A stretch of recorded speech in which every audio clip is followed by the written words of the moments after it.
welcome in everybody. It is time for On the Perf podcast, High Desert 3-Gun Part Dukes.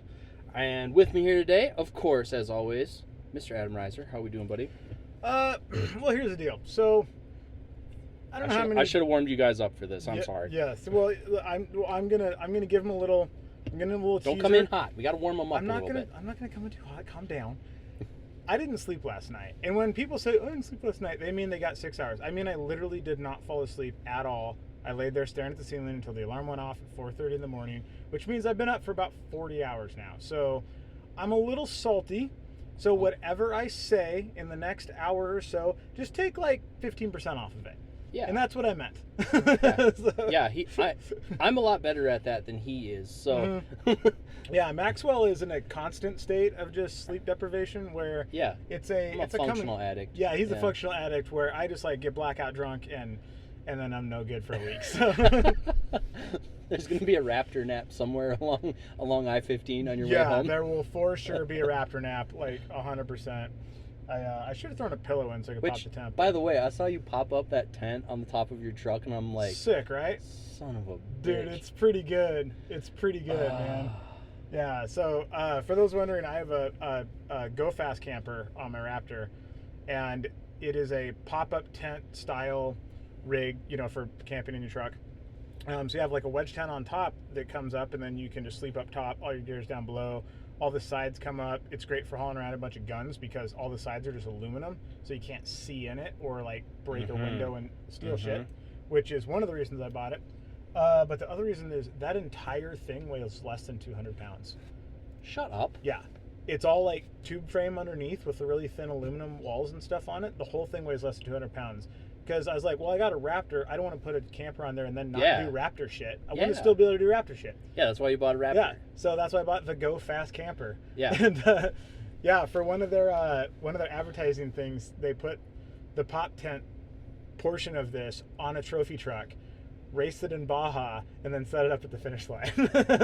Which is pretty solid. But an aspirational goal of mine is to get a Raptor. I just think they're cool. And I like suspension, like on the off-road side. Like I just enjoy like shocks and springs and all that stuff. So I want one organically, and then I'm extra jealous of people who live in places where they just take a right and go do Raptor stuff outside their door. Like just our good buddy Freddie from PWS days. He lives in St. George now. Same thing. He just heads out into Warner Valley, just does whatever. Like gosh, I live in the wrong place.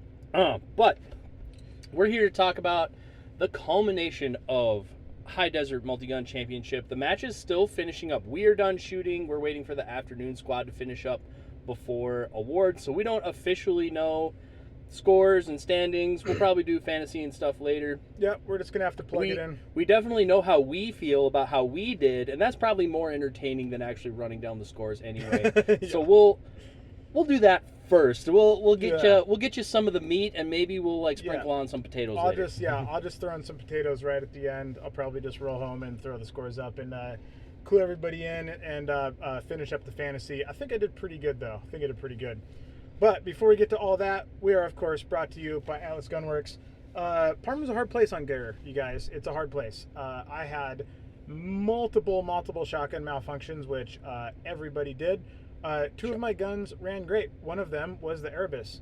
A lot of like super high level double stack 1911s, people are like, oh, it's going to be too tight, and if you get centered and it won't work. If it runs in Parma, it'll run anywhere. I've been running Atlas guns in Parma for 11 years. All right, like it's not a problem. And I saw it the other day. It pops up every once in a while. People like ask, well, this is one of these is is a really good duty rifle. One of these is a competition gun. Blah blah blah. And the dudes pop in there like, oh yeah, competition gun doesn't matter if it doesn't work. I'm here to tell you. Yeah, it does. It matters if it doesn't work. Yes. and if it doesn't work here, it's probably not going to work other places. Yeah. So it's a good test for the quote unquote real world. Yeah. I have taken Atlas guns through several Ironmans and high deserts. In addition to other places, I've gone to tactical response where they say 1911s never make it through our class and all that stuff. No, I think a lot of 1911 operators don't make it through the class. But yeah, I mean, a well-built, high-performance machine, like they are in their element here. As long as you feed them clean mags, and even like the dust here, like it is some kind of voodoo that I couldn't explain. It's a very fine, powdery, like a silt, like a clayey silt almost. And this time of year, middle of June, it is balls hot outside. Like it's this powdery dust. It doesn't have like this grittiness to it, but still, if you get enough of it in there, it'll mess it up. But it's they'll power through the conditions of Parma if you treat them appropriately and not like a lawnmower. Just don't be a complete asshole about it. But if you want to get yourself some Atlas stuff, perfectzero.co is the place for all things Atlas these days. And on the perf in one word gets you 10% off of a single cart. That, of course, brings us to Bradley Manufacturing. Huge supporters of the show, huge supporters of the shooting sports. This is the first match I have been to in 2 years where Robbie didn't have the trailer. Like, that's how much driving they do. Yeah. And we're going to try and get him here. Yeah. But, so the Briley update is going to come later. We're going to have to clue you guys in at the end because we're going to run down standings and we're going to run down fantasy. But like I said, I'm feeling pretty good about fantasy here. I think I got Maxwell. Are we tied up right now? Is one of us up? I don't even remember. We're going to have to go back and listen to our own I think episodes. you might be up 1. I think it might be 2-1. That sounds right. And then it's win-win because the marital bickering between Jeff and Randy was worth the price of admission. I will give you a point. So good. Just to relish in their back and forth.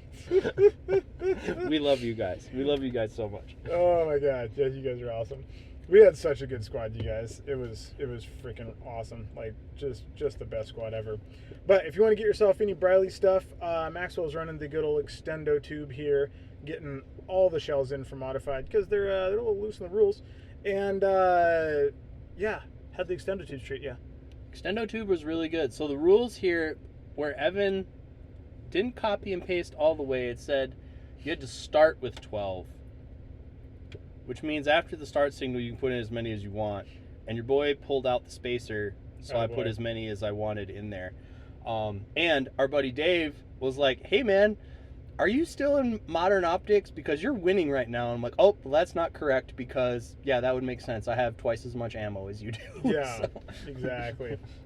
But if you want an extended tube, OTP 10 gets 10% off an extendo tube or anything else you want from Bradley to make your shotgun capable of functioning in Parma. This is the first time I really got to run my new to me M2 Oh yeah, hard. That was the new gun. I got the ported barrel in it finally. I got the stendo tube, the action job, and everything. Running without the spacer, running that long of a tube is asking a lot from a coil spring. All right, it's asking a lot. Yes, it is. Other than that, it was awesome. Like all my slug hits were really good, or at least they were within the neighborhood of it's probably me when I yoinked the trigger. Yeah. But like Manative slug. And there's lots of places here where like you had to do, I mean, you averaged about 30 rounds of shotgun per stage. Comfortably. And so like, if you shot all that and then got to the end and shot slugs, like that would be point of impact shift faux show. Yes. And we had to shoot spinners and all that stuff here. So big thumbs up on the new full action job and modification from Briley on the M2. Maxwell was the only non-open shooter on our squad, so he kept being like, "What are we doing here?" And I'd give him the open plan, and then I'd be like, "Oh yeah, ignore all the shotgun Oh no, I stuff." just translate. Yeah, I didn't get salty about it till the last stage when they had a drop mag target for the shotgun. Yeah, I'm like, bro, what the hell, bro. Anyway, OTP 10 saves you 10%. BrileyManufacturing.com. And of course, your favorite time, my favorite time, everybody's favorite time, the Gary of the day. We had several people walk up and just drop us Garys at the match here. But I'm going to be honest with you guys. We didn't prep a Gary of the day for this episode. All right, so Gary of the day. No, I got one. Oh, do you do? Yeah. We have lots of Garys. We got lots of Garys. But maybe, how awesome would it be if we have the same one? Okay, we're going to rock, paper, scissors for it, okay? Right. All right. Are you doing one or best 2 out of 3? Just one? Yeah. Shit. Son of a bitch. All right. I won. Great radio, bros. The Gary of the day is not clearing your shotgun out of the shotgun dump box. So the next person who comes down to dump a shotgun into the shotgun dump box has to dump a shotgun on top of your shotgun. I'm back there packing up shit. Randy's shooting the stage. Everything's going good. And I just hear, "Damn it, Riser!" I'm like, "What? Your shotgun's still in the box." I'm like, "Oh, sorry." And the boxes here are not what you would call Spacious? spacious. They are very flat, but it's just a rim of 2x4. Yeah, they're slant on boxes, a sheet of but plywood. yeah. And there's no like catch mechanism on the bottom. Yeah. So the bottom's just open. This is where people got the idea for the catch toe. Mm-hmm. It's like there's lots of stuff that fell out of boxes here, and they're like, well, when we make a box, Yeah. we're gonna like put a toe on it. Yeah, we're going to put something on there to keep your gun from falling out and DQing everybody. So there's the gear of the day. So once again, Riser's the gear of the day because we didn't plan ahead. What's yours? I kind of want to know. That was a lot nicer than the one I was gonna do. All right. Well, okay. All right. Well, we'll get to it. We'll get to it. Well, on the match here, folks. Here's how we're sitting. I think both Maxwell and I, it's safe to say, are super disappointed with where we're probably going to finish. If math is going to math, I think there's a good chance that I did not win this match, which I am extremely disappointed about. You guys all know how much I just love second place trophies. God, I have a lot of them, and I have the feeling I'm about to get one more. Shout out to Kurt Barney. Dude, I've never met this man, but he is laying down some stages. Like, there's other shenanigans that I'm super pissed about because Parma, but that man is shooting a match. Like, on some stages where nothing happened, he is either directly behind me or directly in front of me. He got third here last year at like 86%, and he is either going to win or get second at like 99.99%, depending on how he does on his last two stages. And however that shakes out, that man has made drastic improvements because damn, son. So hats off to him, however it goes. Maxwell's pretty much in the race against Evan, it looks like. Am I? I haven't even looked. I think that is the race. But Yeah. I'm like really... I sound like such a bitch saying this, but I'm kind of just glad to be here. Both... That's fine. Both with like the year that I'm having, and then the trains, planes, and automobiles to get here. Like, I had to... I don't know if we went over this a little bit last episode, but like I was at a trade show in Ohio, and I like cut and ran to like get here, just to barely make it because I didn't want to miss it. And I love shooting here so much. I'm going to be hesitant to say I love this match so much, but it's a shadow of, when we talk about Drink Iron Man all the time, like it's the closest thing to the shadow of Iron Man that is left. And so like, for better and worse, it's the closest thing I can get. So I'm just like glad to take it in. And I think I had a pretty good run for me, which I think, given some of the stuff we're going to talk about here, like this is kind of one of the places where Riser and I differ, is like Riser likes to beat people, and I'm kind of like, it's me versus the match. And I like to win too. Like I have that competitive spirit, but I also at the same time, like especially kind of this year, because like my whole training plan got flipped and everything, of like it's just me versus the match, and I'm just trying to do the best I can versus the match, because if you really try to win this match, it's pretty frustrating because there's a lot of stuff that is out of your control. Yeah. And a lot of inconsistencies in how it's scored. So you just kind of got to let Jesus take the wheel and see what happens. And I did that pretty good. I think I was doing really good up until yesterday. So the schedule we shot was 4 stages, 3 stages, 2 stages today.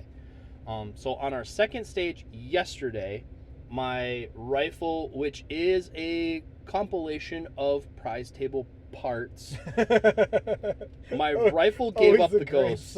My rifle gave up the ghost yesterday. I think it's something in the gas block, because it started short stroking. Like I got a couple short strokes on the first day.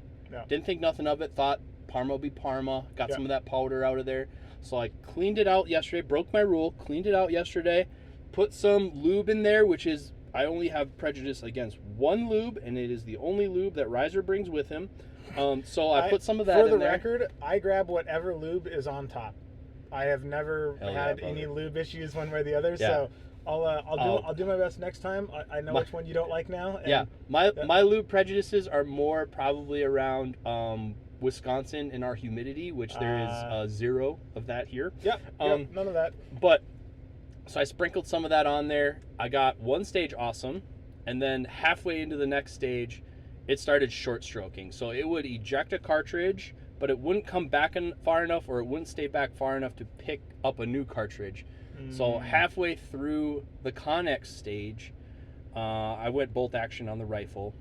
I worked through it, and which is kind of ironic because that's usually my favorite stage. Yeah. Like some of my best memories of shooting here have It's always in that been bay. that bay. Like whatever they set up over there is usually just bomb. But also usually goes wrong. The last time I was here, that's where I almost got DQ'd. Yeah. And I ran the RO over, so Yeah. like they let me stay in. Dude, I almost ran somebody over. So this was one where, all right, let's talk about drop mag targets for a quick second Oh as my a God. lead into this.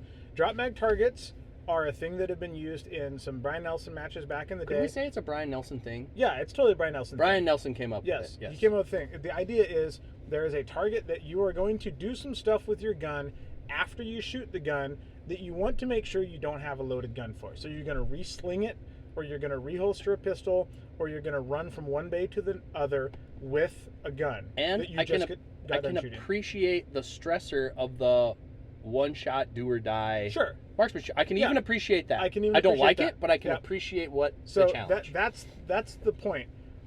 What they did at this match was they made drop mag targets a way for you to clear your own guns instead of ROs clearing your guns, as far as I can tell. Because like literally every stage had a drop mag target, It's like at least one.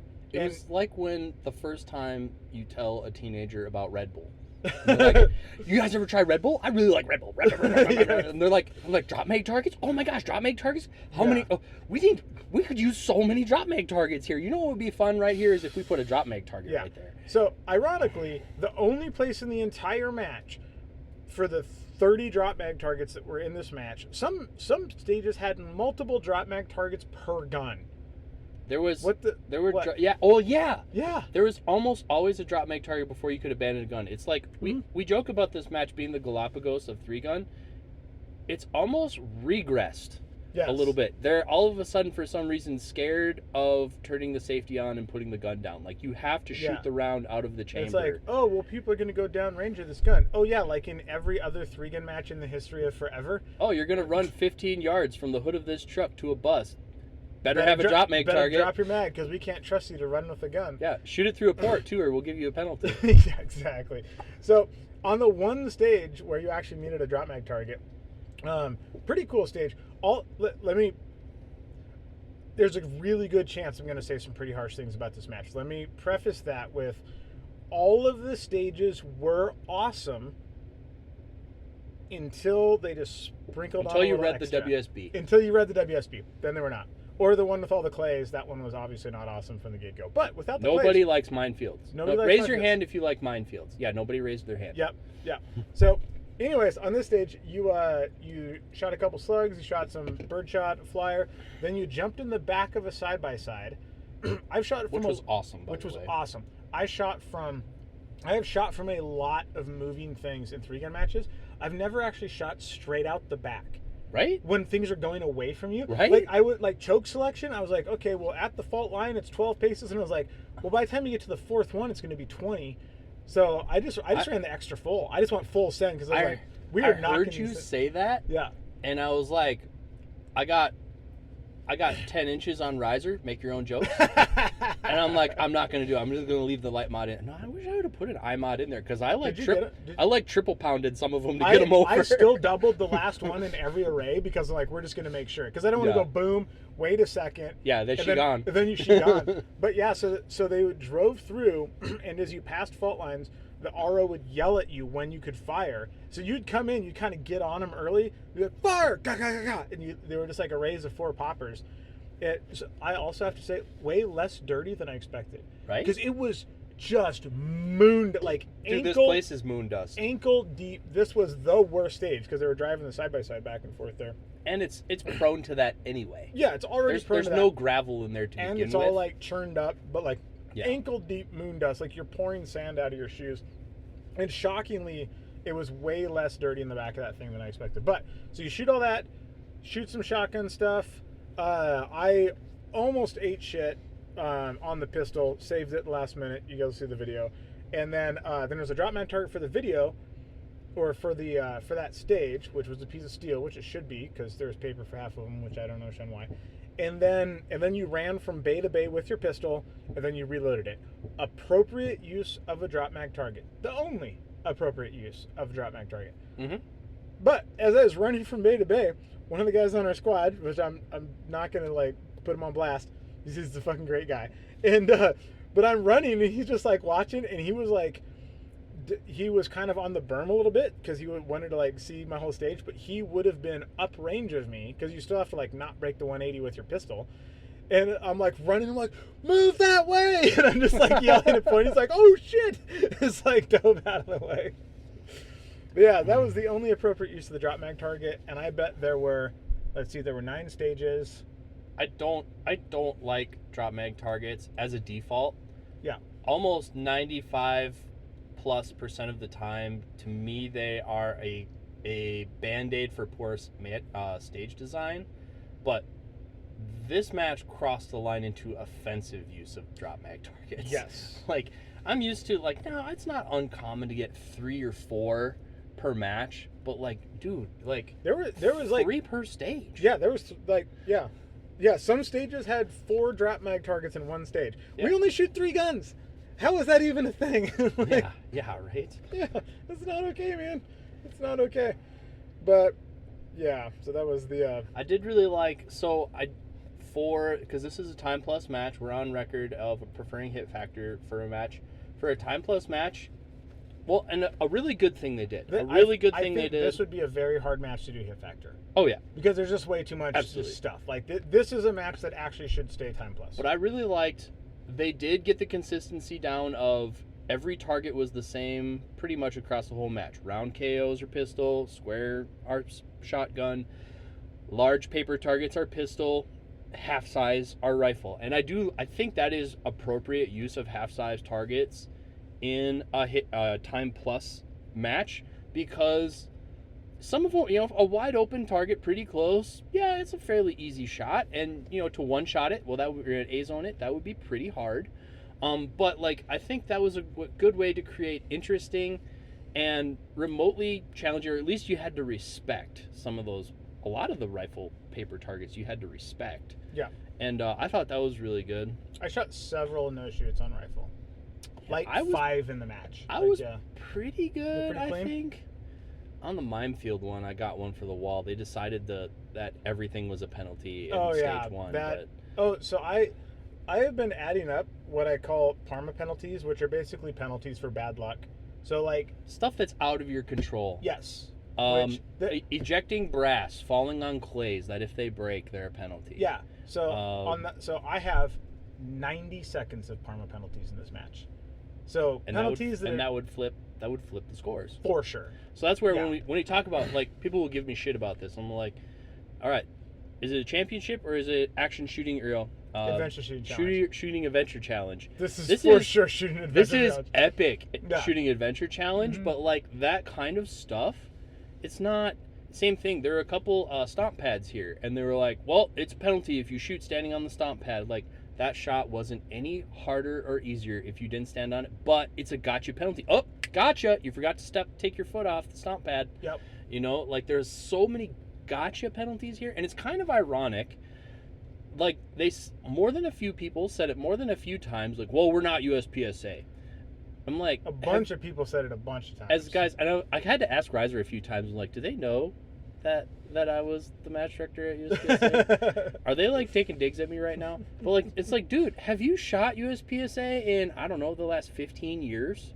Because like, you guys are more punitive and more vengeful. Oh yeah. And more like, you guys are way more out to get shooters than anything I've seen in USPSA in the last 10 years. And on the multi-gun side, we were actively moving it the other direction. So it's like, again, Galapagos Islands is like, you guys might have heard of something called USPSA, but like you don't know what you're talking about. And like, yeah, it's just weird. Like I say, it's so weird how it's regressed. Like, we're afraid to put, dump loaded guns in dump boxes that are clearly designed to safely contain a loaded guns. gun. Yeah. And yeah, just fault lines and box to box. Oh, you got to stand in this box to shoot those, or you got to stand in this box to shoot those. But yeah, it's still, and then like it just sounds like we're ripping on the match, because there is some stuff that we're just really disappointed, because like at least I am, this to me, like I say, it's a joke that only I get because only I know when my birthday is. But like I say that Aaron is the only one that gives me what I really want for my birthday, which is a badass 3-gun match in Parma, Idaho. But like, we love this place and shooting here so much that it's just frustrating when we see it so close to being so epic. Yeah. And then they kind of actively choose to go the other way, and it's slowly driving people away. Like, yeah, they said 30 less people here this year than last year. And it's like, guys, that's a hint. Yeah. That's a hint, this is right? what we call a clue. Yeah. Cody, this is Cody Leaper's home range. He didn't shoot it. Yeah. He didn't shoot it. And we're they're making some steps in the right direction. Like, on all of them, it's like full-size paper is pistol, small paper is rifle, anything round knockover is pistol, anything square knockover is shotgun, anything painted green, like the stands they paint green are shotgun, the stands they paint blue are pistol. So now you can at least walk up to the stage and just figure out like what has to be shot with what gun.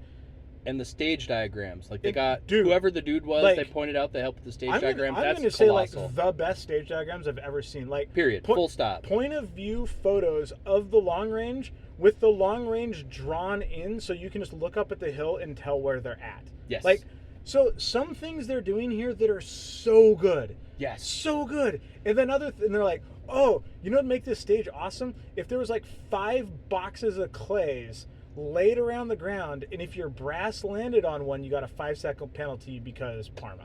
Yeah. You're like, God, you were so close. You were so close. And then you just had to like turn it up to 11 and you blew the speaker. I mean, I can think of 15, 20 guys who go to every major or most major 3. I don't know that anybody goes to all of them, but go to most major 3-gun matches throughout the country that aren't here. Yeah. And, is it that reason, or is it, whatever other reason? Who knows? But, like, every year as time goes on, because we remember when this was Iron Man, that was peak. And, like, it's regressed a little bit every year. And we want it to come back. We want it to survive. And it's like, man, if you guys keep pushing away 30 shooters a year, it's just going to be 10 of you. It doesn't take long until it's just the staff match. Yeah. But... yeah, so, I mean, one of the things that we love about this, so first of all, it's the only 4-gun match in the country. Yeah. Because there's a bonus gun. They win just being 4-gun. Let me be super clear. The bonus is not optional if you want to win. Let me give an example.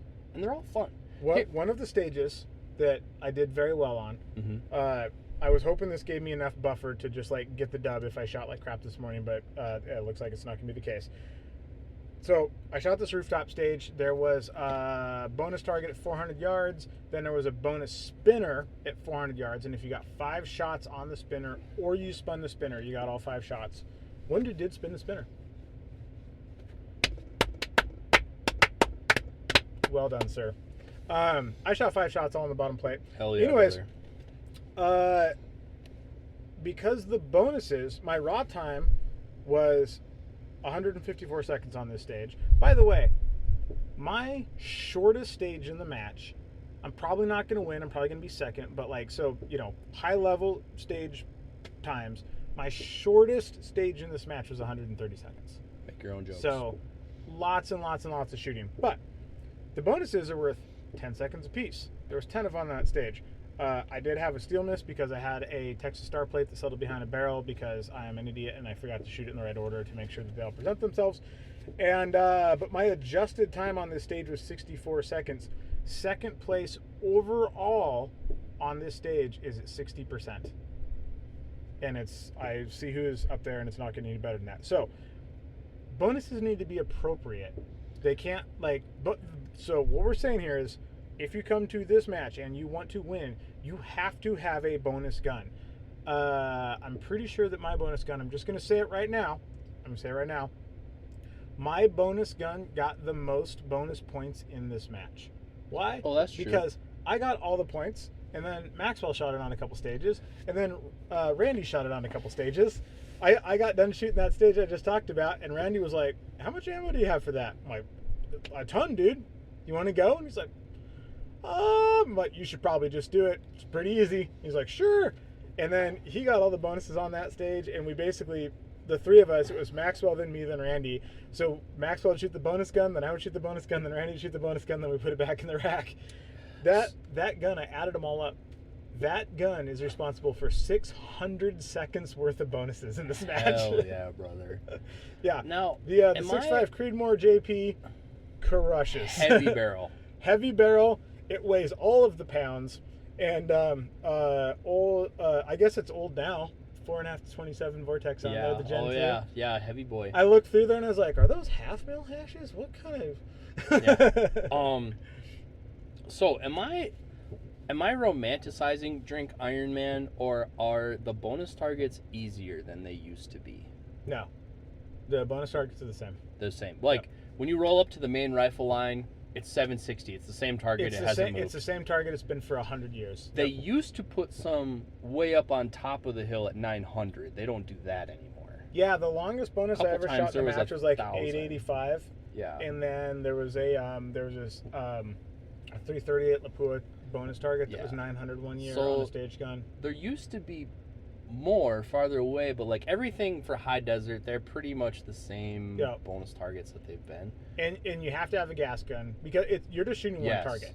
So it's like a 48-inch plate at 700 yards, and you're just going whack, whack, whack, whack, whack, and you're leaving the gun. Yeah. And I think like back in Drink Iron Man days, like the gas guns weren't quite there yet, so it was pretty normal for dudes to shoot bolt guns. Iron Man is why I have a JP 6.5 Creedmoor, because the first year I shot it, the AMU showed up with a it might be the same version that I have, but they're on to like much newer versions now. But they showed up with the 6.5 Creedmoor gas gun and just they were going to win anyways, but just like ate everybody's lunch. Daniel Horner shot so many bonuses on a stage that he had a negative stage time. Yes. His stage time was like negative 40 seconds. And like, how do we math this? That was that was infamous when that happened. Yeah, they're like, uh-oh. I think it happened more than once. It happened more than once. It happened on back-to-back years. Yeah. And it was always in the bay that used to have the slide, which is like the main rifle bay. Mm-hmm. And because they just put a bunch out there expecting no one to get them, and Dan would shoot all of them, and he'd have like 300 seconds worth of bonuses and a 220 second stage time. And it's like, well, shit. Yeah. Well, and so the astute listener out there would be like, hey, what happened at Amax's bonus gun? Why was he shooting risers? Yeah, I thought he brought a 6 arc. Yeah, he did bring a 6 arc, and when his main rifle went down, it became the main gun. Yeah, everyone wants to be Iron Man till it's time to do Iron Man shit. I was like, you know what I should do? Because we had stage 9, 1 and 2 left. I was like, well, at first I jumped on Riser's backup gun and got that set. And then after I set that up, I had big brain idea. I'm like, you know what? I should just throw levers on my ADM mount, put my 1 to 10 on my 6 arc, and shoot the rest of the match with 6 arc, because I sent enough ammo to shoot the whole match with 6 arc if I wanted to. Yep. So like, I'm just shooting 6 arc now. You switched scopes? Yeah. Oh, I didn't catch that. Yeah, that's what I was doing. I ran over there, and that's why I put a 60-yard 0 on my 6 arc. And just dialed up a couple shot a stage, and while Cody was calling hits, he's like, you're left, you're left, you're left. And then I went back and checked it. I put another click left on it. Yep, sure enough. Mm-hmm. And yeah, I shot the rest of the match with 6 arc as my primary gun, because I have 30-round sticks. And it so turned out that the stages we had left, that actually worked out. Yeah, it's totally fine. Yep. Yeah. On stage 1, I got when you got to shoot 6 arc on a spinner. How'd that go? Really good. Yeah. That went really good. But at the same time, I wish that gun was a little bit more race tuned for recoil for the rest of it. But we were actually walking up the hill. One of the guys on our squad was like, "What bullet weight were you using? And I was like, 105. And he's like, what? I'm like, it's a 6 arc. He's like, oh, yeah. Like, because he was like, man, you hit that thing, and it was like whack. And I'm like, yep. That, and when I was spotting for Maxwell, so that shenanigans number 1 in this match. Well, shenanigans number 428 in this match. On 2 of the stages, we rolled up, and the R was like, "Oh, good, you guys have nice binoculars. Can you call long range hits?" We're like, "All right." So you're just like calling long range hits for your buddy, which is adventure shooting challenge. Right? There's at least 2 stages. I remember one stage in particular where the ROs turned around and said, "You better start calling hits for your buddy." Like, they weren't even trying. Yeah, not even to call hits. And I'm like, oh, it's just crowdsourcing. So, like, if this was actually a heavily attended match, people would just start yelling hit. Yeah. Like, exactly. 5, move on. Yeah. You start sending rounds. You got like 3-6 Creedmoors in the air at the same time. But so Maxwell shot that stage before I did, with the 6 arc, and luckily, good for him, because I would have just totally boned him otherwise. His first shot missed off the right, big plume of dust. Like, come left. His second one hit dead center in the plate. Plate doesn't even wiggle. Nothing. Yeah. And I'm like, oh, dust means miss. No hit call means hit. Yeah. And so I'm like, hit. Sends another one, hit. Sends another one, hit. Sends another one off the left. Sends another one, hit. And the mirage is just boiling off the desert. You could see so much trace here. Oh my God, you could see the bullet fly past so well. And so I handed it over to Maxwell. I'm like, hey man, if it don't move, it's a hit. And like, luckily the 6.5 Creedmoor did move it, but I was like, I would have totally screwed you if you hadn't missed that first shot, because I just been like, I don't know, man, no call. You're probably over the berm. Like, come down 3 mils. It would have just been. Which is not out of character for me. Yeah, it would have been just a massacre. But the first one splashed, and I was like, well, that's what a miss looks like. And the second one did nothing. I was like, oh, we're just flicking this piece of 3/4 inch steel and once I get a hit call, man, you just start pulling the trigger until they count high enough. Yeah, and you just like, I think for about half of my stages, I probably had 2 extra rounds out of the gun by the time they said 5. Yeah, and there was like 3 in the air most you just of like, the time. And like 5, you just leave. You just go like full cyclic on that thing and call it a day. But I do love about this match though, like, you do get your fill of all the guns. Yes. You come away having shot a bunch of shotgun, having shot a bunch of slugs, having shot a bunch of pistol, and like feeling adequate on all of those. Like, this is the only event I come away from being like, I got enough shooting today. Yeah. You know, like, or this weekend. So, you know, we joke about my limitations in waist size, being able to carry enough ammo. This is the one match that I have like the rifle mag with the coupled rifle mag on the outside of it, just for this, because sometimes I just run out of waste. And on every single stage, that might not be true, but if it is, it's only off by 1. On every single stage, I had mag in the shotgun, 2 that I was going to reload to, and a spare. So 3 open division shotgun mags on my belt. Oftentimes, you were loading from a 21 to a 21. I always had a mag in the pistol and 2 full-size mags on the belt. I always had a mag in the rifle and 2 full-size mags on the belt. And I finished every single stage with a spare for each gun. Because never don't bring a spare. On one of the stages, I had to put a pistol mag in my back pocket because I forgot that it was an unloaded pistol start on the shoot house, and I was like, oh crap! So I just moved everything around and put the spare in the back pocket. Yeah, and I did. There was a bunch of shooting, like, and there was none of the shotgun shooting was like offensively excessive. Like, some of the jungle runs, other places, like, you need to have like extra gear just to have enough shells. They'll usually have like a caddy sponsor on the stage, so everyone can like share. But like this one is like, I didn't have to use any extra equipment to carry it. But like, I mean, I shot a solid 30 shells, 25, 30 shells almost every stage. And then like I shot a sleeve and a half of slugs. Probably half of that sleeve was burning because however they put you in that situation and like making sure that you had enough. And I only burned 2 slugs in this match on the side-by-side stage in the back because I shot that whole array with 1 mag. On every other stage, I just loaded to a slug mag because I was like, I'm not going to burn $14 worth of slugs. I shot 10 slugs, checking 0 when I got here, and I think I have 4 boxes left out of 2 50-round sleeves. Spicy. So I shot a lot of slugs. Yeah, that's a lot of slugs. I missed a lot of slugs though too, but I burned a lot of them. I burned. Yeah. Just round dumping because drop mag targets. Yeah. I also had a bunch of shotgun malfunctions on day 2. Day 1 I basically won everything, and then day 2 was real rough for reasons, and one of those reasons was a bunch of shotgun malfunctions, and I think I figured out what it was. So here's the deal. What do you got? Well, for Texas 3 gun, I gave my buddy Randy all of my ammo because he was driving out and I want to ship it. I was like, hey man, you're driving out. Can you put this in your truck? And he's like, yeah, sure. So he drove out to Texas. And I didn't go to Texas because I threw my back out because I'm old and crippled. And then he drove back, and then I put that box on my shelf, and then I brought it to this match. And I'm pretty sure that all that stuff isn't round anymore. I didn't case gauge any of it. Oh. And so I started case gauging it, and I was like, oh, these are about 1 in 5 not dropping into the case gauge. So it turns out when you just put a case of birdshot in the back of somebody's truck and he drives around West Texas for like a week and then drives, back and forth from Utah and all the rattling and the hot and everything else, yeah, not sweet. So pretty sure that was the problem. I mean, this was one of the matches where people started coming up with the idea for the shells in the cooler. Yeah. But I was shooting federal action shotgun here, and I didn't feel the need to have it in a cooler, but I definitely left it in the back of your truck instead of in the back of my SUV. Yeah. Because it was definitely cooler in the box of your truck, and it was adequately cool and shaded, more shaded than anything, for that not to be an issue. But yeah, like the temperatures you get here, especially if you let stuff sit in the sun, or if you let it cook in your car. Yeah, like especially shotgun shells, that stuff will start to get soft and deformed and whatnot.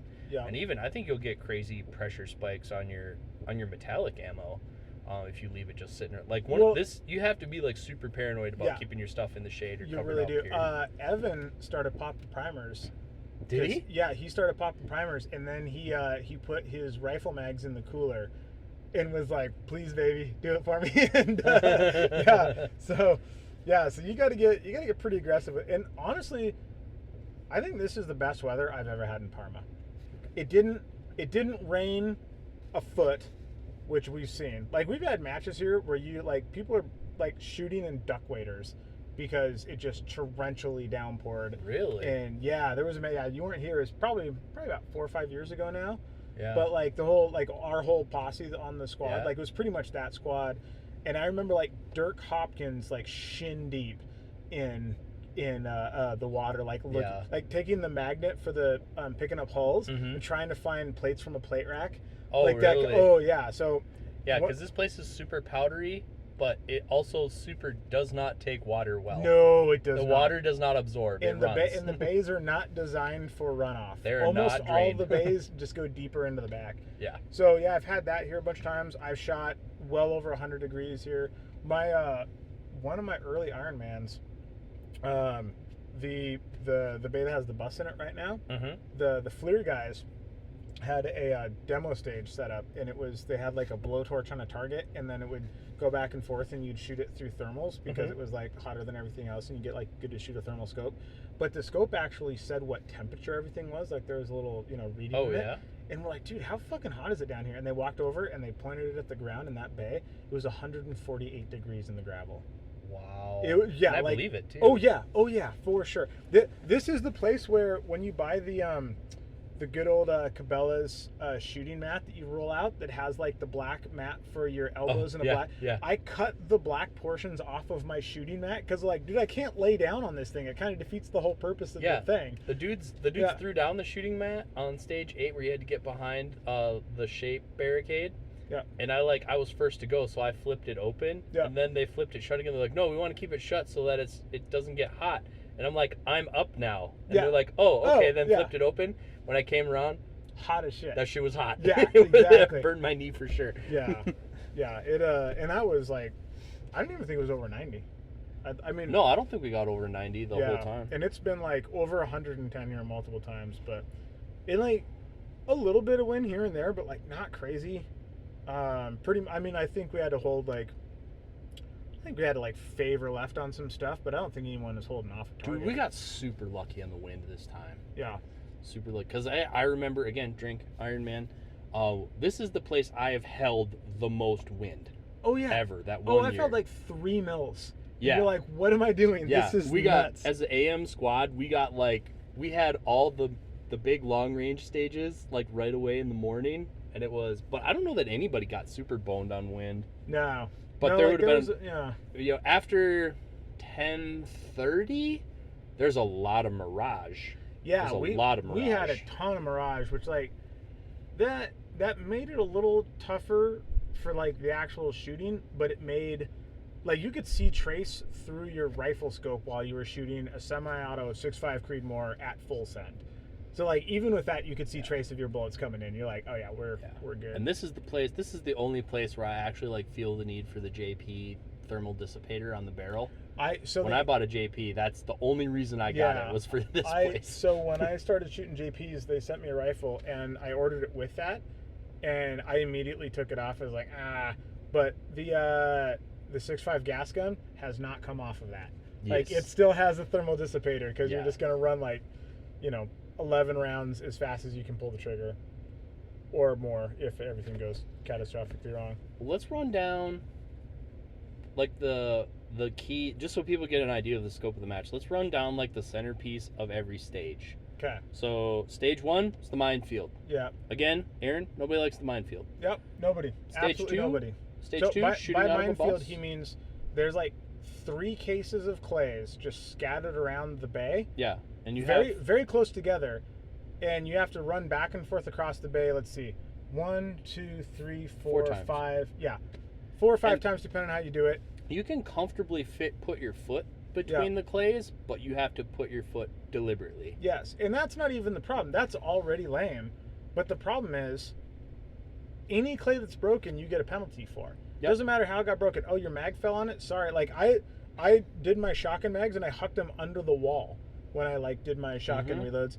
Or if your brass falls on it. So I busted a bunch of clays with my rifle brass shooting a long range. Like, I did nothing to earn. So those are the kind of stages where I'm like, you might as well just shoot the stage, and then you come up, and there's just like a Price is Right wheel that you spin, and it tells you how many penalties you have. Yeah. Like, they might as well just do that. It Yeah. would be the same thing. Stage 2, shooting out of a bus with no seats in it. Yep. The school bus. Always fun. That I was always fun. love shooting out of the bus. That was fun. Didn't have to do the strong hand only thing, but Nope. other than that, that one was pretty okay. And I have to say, there has been no weekend only in this match, and that was the only strong hand only. Yep, So that was very good. They have That was toned- very they good. have toned that down. That is But less than he's normally You guys could definitely stop with the picking up. There's just like a giant flap of a door. flap of wood that you have to like pick up and essentially like put on top of your head to shoot that thing and the spinner. We don't need that. Yep. We don't need that. There was the main rifle line. That was a pretty straightforward. So you had to shoot through every port. Yeah, but other than that, it was a pretty good. That was one where like all the targets had to be shot through a port. So and you had to get creative about where you got a port to shoot yeah. stuff. Well, and again, it's like it took what could be, and that one was like maybe the least offensive. Yeah, that was the least offensive. But it's like it took what could be a good stage that flowed really well, and it made it so it's like, oh, now it's super you choppy. You run to here, you shoot that target. You run to there, you shoot that target. So all they did was, instead of just having shooting boxes, they just put the boxes on the wall. Yeah. And like you have to run to that shooting box to shoot those targets. And you're like, well, Yep. I mean, all right. 4 was the wagon wheel where you had the 8-round mags in the center. And you That guys had to come stage, to the center. I made a joke about that stage that I promised Maxwell I would not say on the podcast. Thank you. That stage. So first of all, your first mag for every gun had to come off of the spool in the middle. I'm kind of okay with that. I can let that slide. What I can't let slide is those first mags had to be downloaded at 8 rounds. I'm sorry. I thought this was America. I didn't come to a giant ass match in Idaho, America, Idaho, to download my mags to 8 rounds. I should open division so I have all the rounds and I want to have fun. Several people got penalties for They accidentally downloaded to 6. They accidentally downloaded to 9. They shot 6 or whatever, and then they just reloaded because it was in a place where you'd normally put a reload, and then dumped 2 rounds on the ground. And then also that was the only stage in the match. This is the one I'm the most pissed about, you guys. That was the only stage in the match. The only stage in any 3-gun I've ever shot in my life where you can leave the shooting area with your pistol, but as soon as you re-enter the shooting area with your pistol, this is how complicated this is written, you cannot leave the shooting area with any other, just at all, period. Like, nothing exists anywhere. And then you had to run to grab a rifle mag. You ran in a totally straight line because all the mags are on the spool. So you had to run over there, pick up a rifle mag, run back. And they just, like, cut the shooting area in, then out. So the straight line, you just had to do a little zigzag, a little hip check. You'd have to run around a wall, nothing like that, where they're like, hey, you have to go all the way around this thing. No, just a little hip check, or just, like, jump over this little thing. And I didn't do either of those things. So I got dinged 10 seconds on both passes. And I'm like, for what? That was not a competitive advantage in any way. It was, anyways. I wish they would have let you pick up a mag while you're shooting the other gun. Like, Yeah. if you wanted to grab the next thing and like Sure. shoot with the mag in your hand. Sure. Like, no, that was running for running's sake. Yes. Which is kind of ironic that the people who build this match put in running for running's sake. They're usually kind of like the inverse physicality of what you would expect someone who does running for running's sake. Yep, Like when we had a out. running for running's sake stage at Multi-Gun Nationals, that guy was training for a marathon. Right? We're like, dude, we get it, but calm like down. people can't do this in 120 seconds. Yeah, exactly. 5 was just a big one. It's just kind of a big long goat trail, box to box to box to box. What was 5? That was the one 5 with the rooftop. Yeah. Okay, yeah. 5 was mostly okay. It was convoluted, but it was mostly okay. Yeah. There's some Parma penalties in there, but other than that, There was. That thing could have really used that rooftop needs some love. Like every time you shoot the rifle, the whole rooftop sways Yep. back and forth. Yep. So 6 was the shoot house. They have a super janky shoot house. that shoot house needs to die. It was cool the first 3 times, but it kind of... Well, I think the big thing about the shoot house is like it's all shot up. That's fine. Whatever. Most shoot houses are. Yeah, most shoot houses are. It's not a shoot house. It's a rat maze. Yes. Like there's literally like you can walk through things and you just like dead end. And you're like, Yes. what the shit? So there's a ton of uprange movement, turning back and forth, making sure you're not turning the wrong direction, breaking the 180. Like every time our squad gets through that shoot house and nobody gets shot, I'm like, oh thank God. Like it would be so easy to end up like behind an RO or be taping or something. Well, that's like, the thing. I think that's a little dramatic, but at the same time, like, yeah, there's definitely places where shooters are not in RO control because they'll get trapped. Yes. So a lot of times it's like, yeah, we kind of know he's over there. Yeah. A lot of like they just sort of duck down and watch your feet. Yeah. So they have oh like yeah, an idea they can of, see underneath. but there's no like keeping track of where the gun's pointed, none of that stuff going Yeah. on.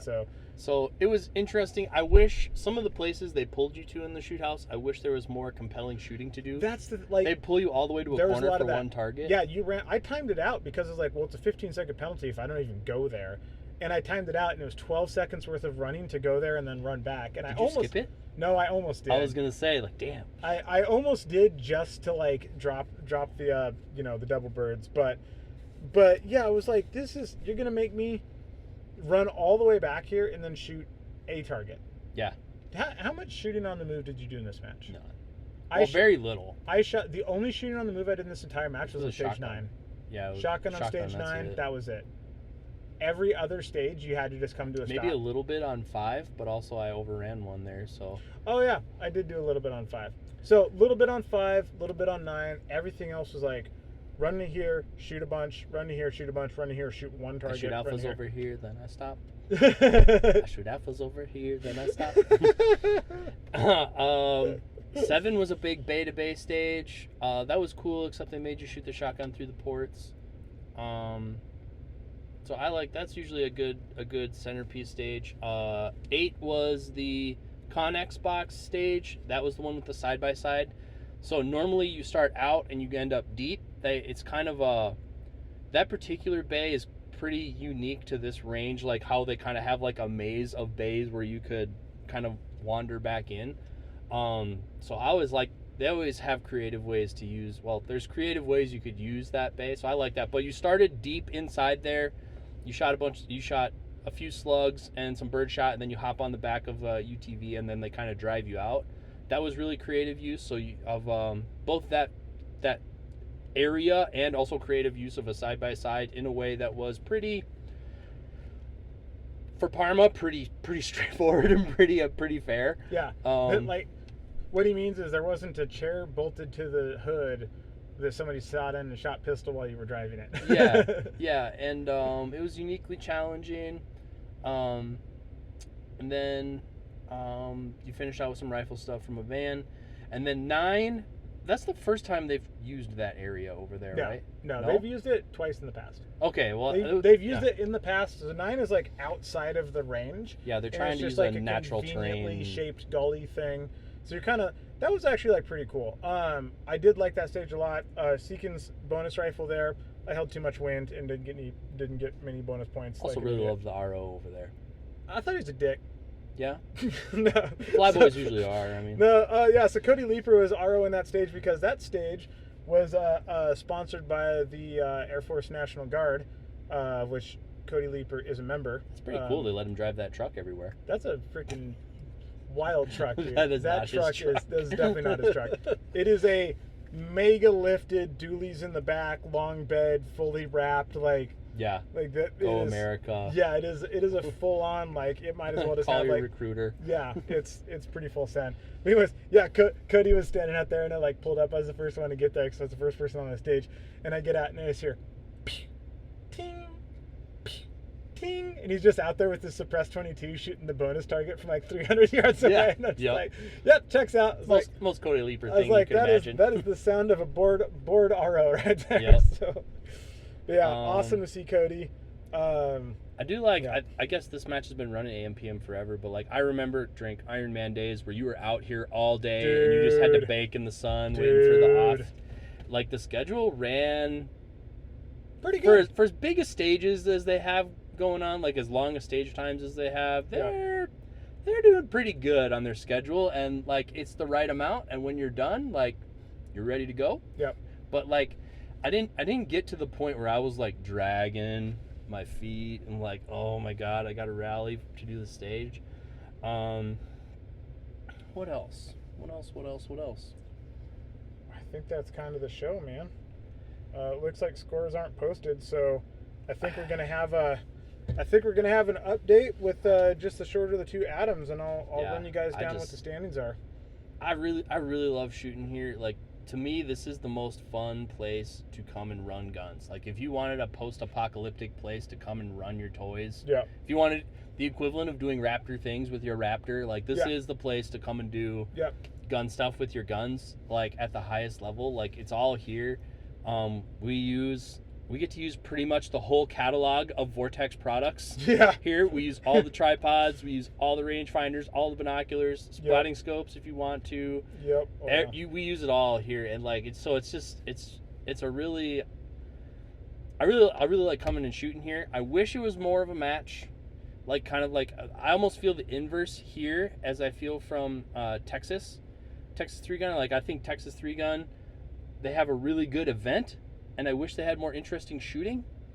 Here, they have very interesting shooting. I wish it was a better match. Is like the most succinct way I could put it. There is so much inconsistency in how stuff's scored, even stage to stage, rules to rules, people making up rules all over the place. Target to target on the same stage.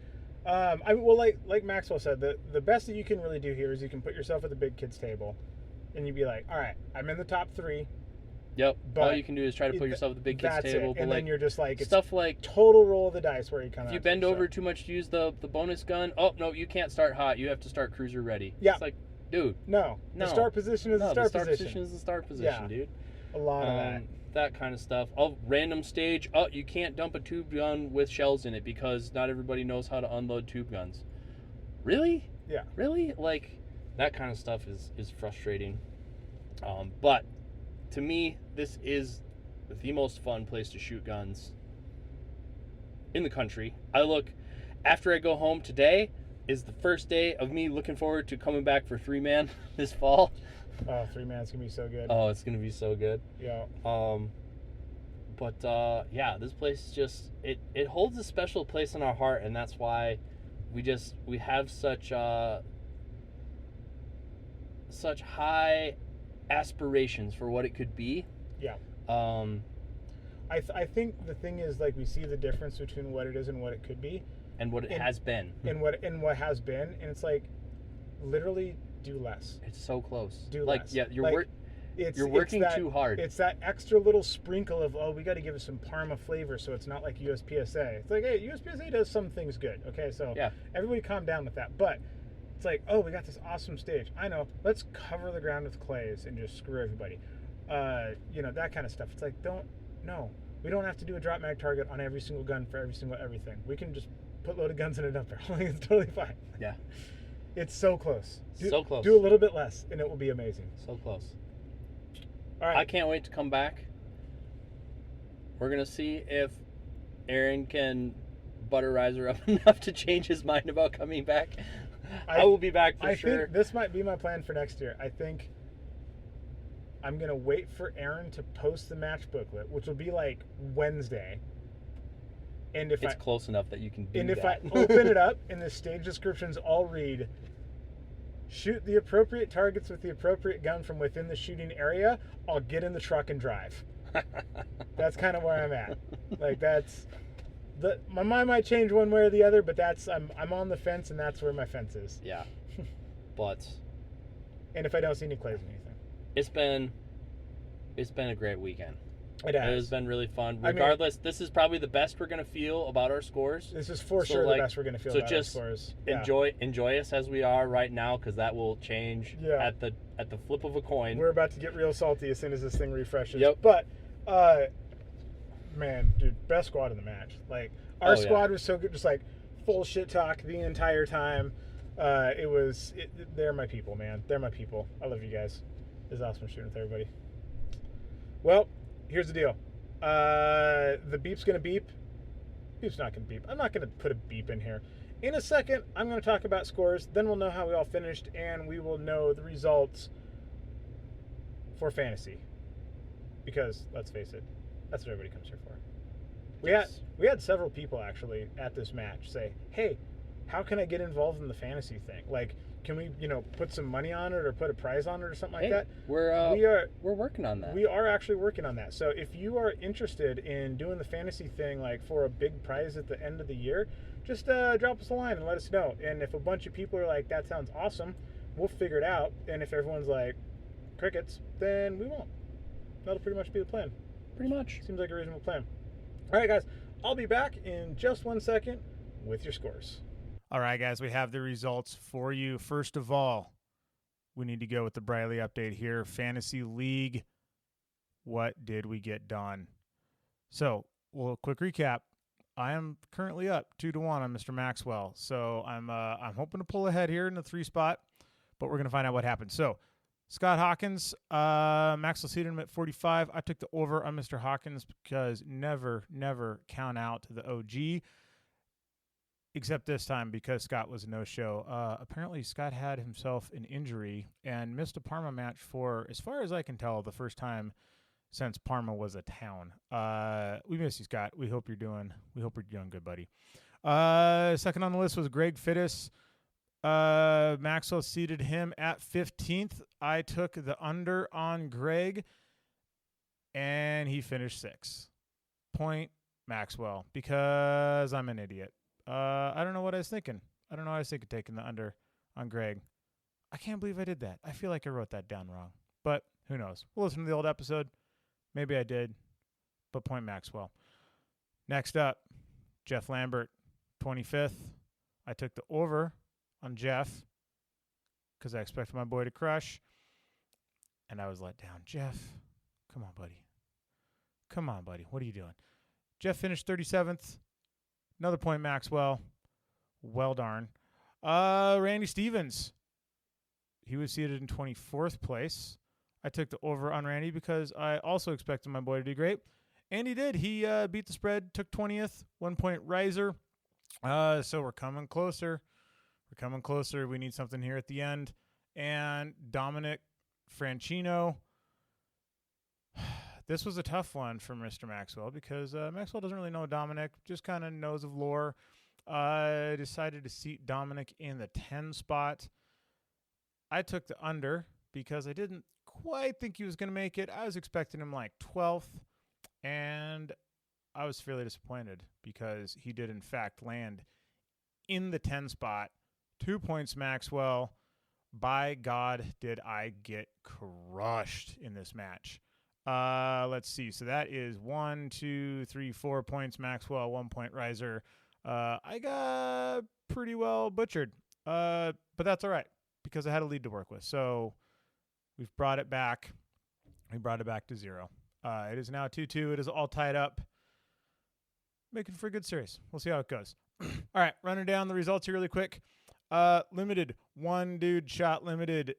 James Yambo, good job on your W, I guess. Let's see. Next up, we have Trooper Division.